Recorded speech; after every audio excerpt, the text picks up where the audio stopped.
So there are two dimensions to multimodality. Two reasons why it is interesting. The first reason is a little bit humble. The first reason is that multimodality is useful. It is useful for a neural network to see. Vision in particular, because the world is very visual. Human beings are very visual animals. I believe that a third of the of the human cortex is dedicated to vision. And so, by not having vision, the usefulness of our neural networks, though still considerable, is not as big as it could be. Mm-hmm. So it is a very simple usefulness argument. Mm-hmm. It is simply useful to see. And GPT-4 can see quite well. There is a second reason to do vision, which is that we learn more about the world by learning from images in addition to learning from text. That is also a powerful argument, though it is not as clear-cut as it may seem. And I'll give you an example. Or rather, before giving an example, I'll make the general comment. For a human being, us human beings, we get to hear about 1 billion words in our entire life.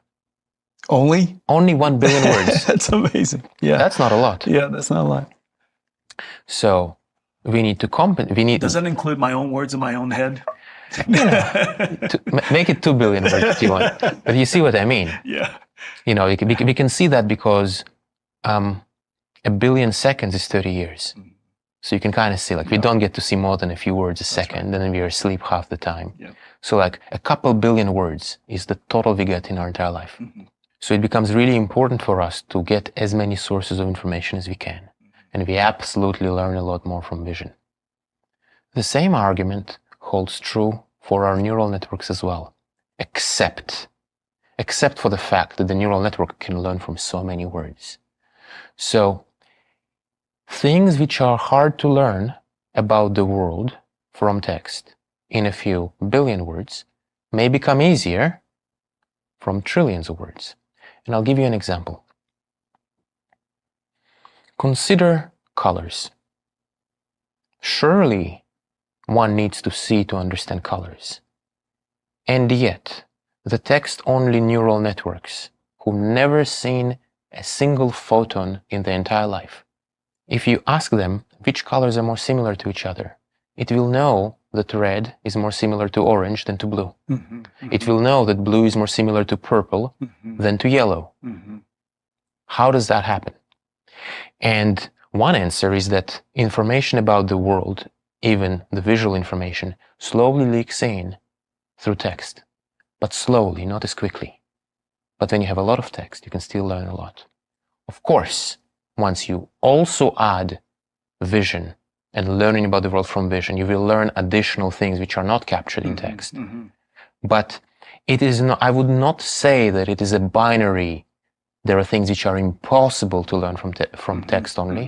Mm-hmm. I think there's more of an exchange rate. Yeah. And in particular, as you want to learn, if you are like a human being and you want to learn from 1 billion words or 100 million words, then of course the other sources of information become far more important. Yeah, and so the you learn from images. Is there a sensibility that would suggest that if we wanted to understand also the construction of the world, as in, you know, the arm is connected to my shoulder, that my elbow is connected, that somehow these things move, the animation of the world, the physics of the world. If I wanted to learn that as well, can I just watch videos and learn that? Yes. Yeah. And if I wanted to augment all of that with sound, like for example, if somebody said the meaning of great, great could be great, or great could be great, you know. So one is sarcastic, one is enthusiastic. There are many, many words like that, you know. That's sick, or, you know, I'm sick, or I'm sick. Depending on how people say it, would audio also make a contribution to the learning of the model, and could we put that to good use soon? Yes. Yeah. I think it's definitely the case that, well, what can we say about audio? It's useful. It's an additional source of information. Probably not as much as images or video, but there is a case to be made for the usefulness of audio as well, both on the recognition side and on the production side. When you on the context of the scores that I saw, the thing that was really interesting was the data that you guys published.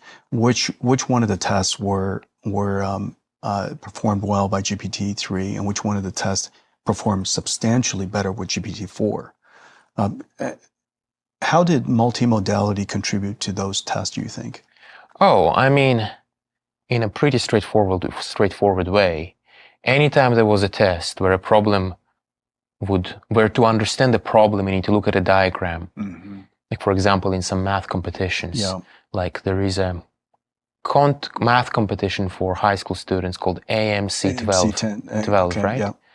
And there, presumably, many of the problems have a diagram. So GPT 3.5 does quite badly on that test. GPT 4 with text only does, I don't remember, but it's like maybe from 2% to 20% accuracy of success rate.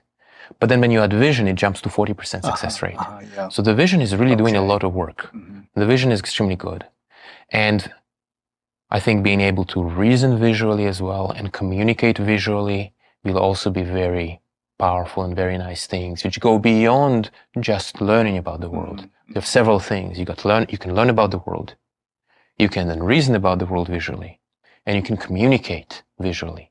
Where now, in the future, perhaps in some future version, if you ask your neural net, hey, like, explain this to me, rather than just producing 4 paragraphs, it will produce, hey, like, here's like a little diagram which clearly conveys to you exactly what you need to know, and so on. Yeah, that's incredible.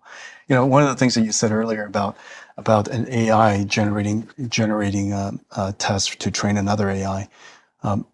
There was a paper that was written about, and I don't completely know whether it's factual or not, but that there's a total amount of somewhere between 4 trillion to something like 20 trillion useful, tokens in language tokens that the world will be able to train on, over some period of time, and that we're going to run out of tokens to train.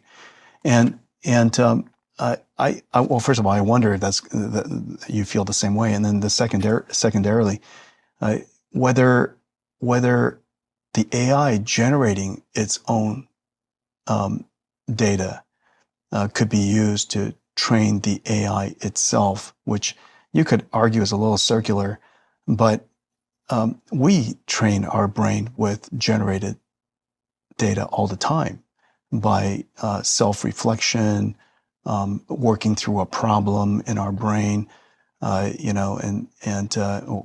some, I guess neuroscientists suggest sleeping. We do a fair amount of developing our neurons. How do you see this area of synthetic data generation? Is that going to be an important part of the future of training AI and the AI teaching itself? Well, I think, like, I wouldn't underestimate the data that exists out there. I think there's probably more data than people realize. And as to your second question, certainly a possibility. Remains to be seen.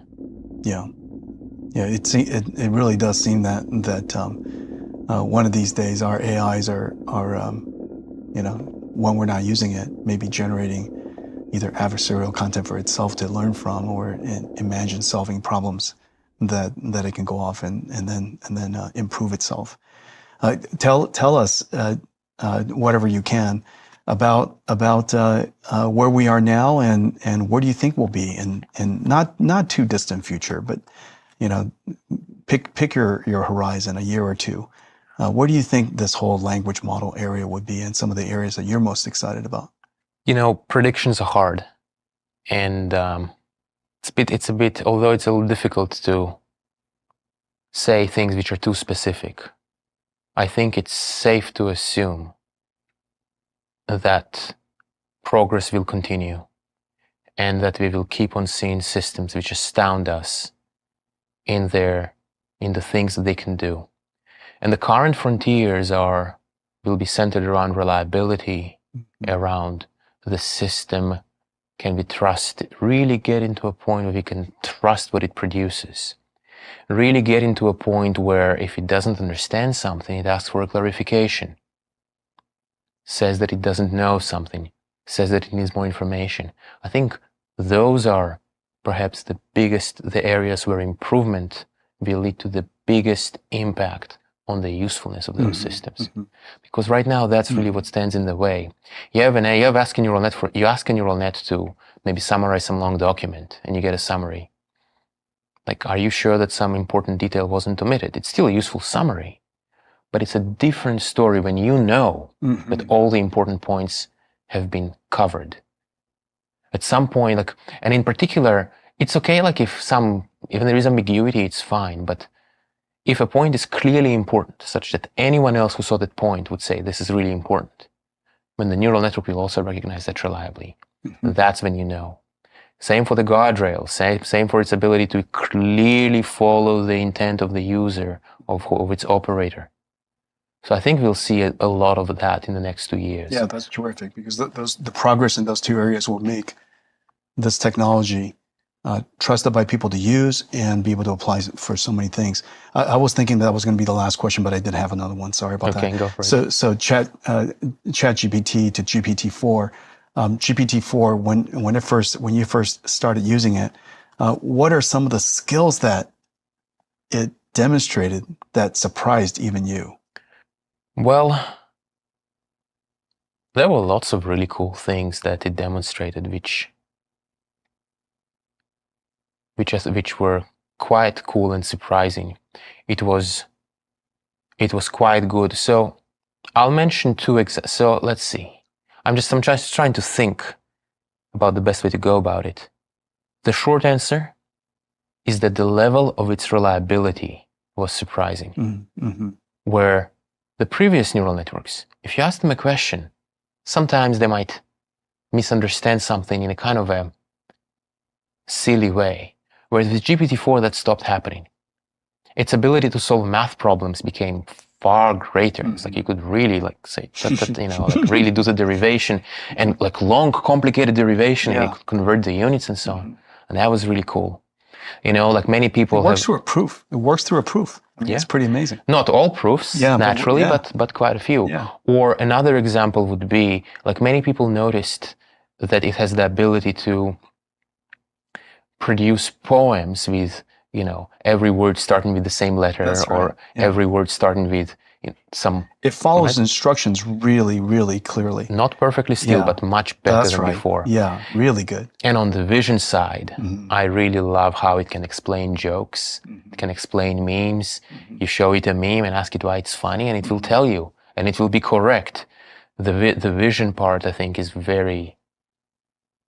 was also it's really actually seeing it when you can ask follow-up questions about some complicated image with a complicated diagram and get an explanation. That's really cool. But yeah, overall, I will say, to take a step back, I've been in this business for quite some time, actually, almost exactly 20 years. And the thing which I find most surprising is that it actually works. Yeah. It turned out to be the same little thing all along, which is no longer little and is a lot more serious and much more intense. But it's the same neural network, just larger, trained on maybe larger data sets in different ways, with the same fundamental training algorithm. Yeah. So it's wow.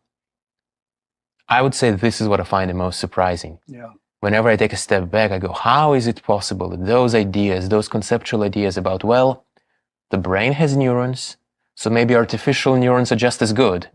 And so maybe we just need to train them somehow with some learning algorithm, that those arguments turned out to be so incredibly correct. That would be the biggest surprise, I'd say. In the 10 years that we've known each other, your the models that you've trained and the amount of data you've trained from what you did on AlexNet to now is about 1 million times, and no one in the world of computer science would have believed that the amount of computation that was done in that 10 years time would be 1 million times larger, and that you dedicated your career to go do that. You've done many more. Your body of work is incredible, but 2 seminal works, and the co-invention with AlexNet, and that early work, and now with GPT at OpenAI, it is truly remarkable what you've accomplished. It's great to catch up with you again, Ilya, my good friend, and it is quite an amazing moment. And today's talk, the way you break down the problem and describe it, this is one of the best PhD beyond PhD descriptions of the state of the art of large language models. I really appreciate that. It's great to see you. Congratulations. Thank you so much. Yeah, thank you. I had so much fun. Thank you.